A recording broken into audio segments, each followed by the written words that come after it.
Your Excellency, President El-Sisi, Your Majesties, Your Highnesses, Excellencies, we meet in the heart of a region that is reeling in pain and one step from the precipice.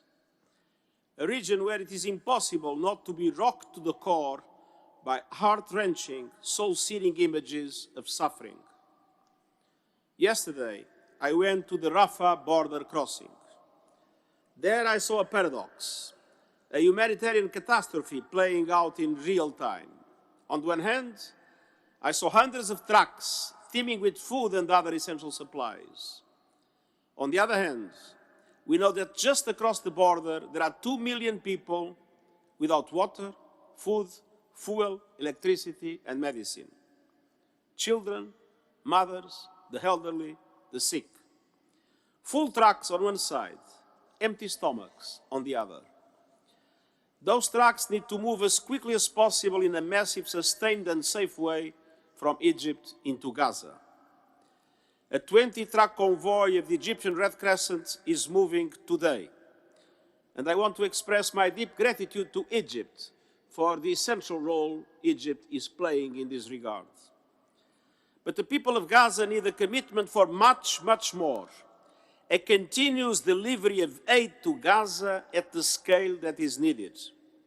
And we are working non-stop with all parties that are relevant to make it happen. Excellencies, let's be clear.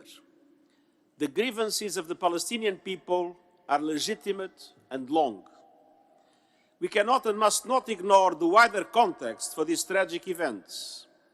The long-standing conflict and 56 years of occupation with no end in sight. But nothing can justify the reprehensible assault by Hamas that terrorized Israeli civilians.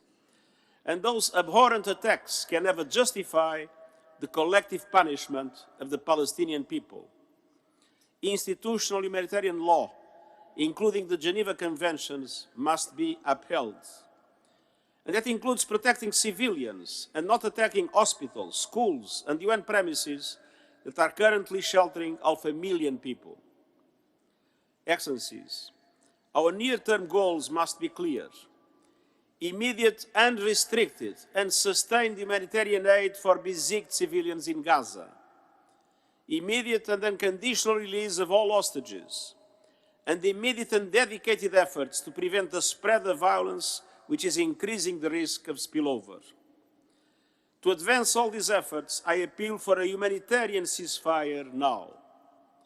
Excellencies, our sustained collective efforts and resources have never been needed more. As we focus on ending the bloodshed, we cannot lose sight of the only realistic foundation for a true peace and stability, a two-state solution. Israelis must see their legitimate needs for security materialized, and Palestinians must see their legitimate aspirations for an independent state realized in line with United Nations resolutions, international law, and previous agreements. The time has come for action. Action to end this god-awful nightmare, and action to build a future worthy of the dreams of the children of Palestine, Israel, the region, and our world. Shukran.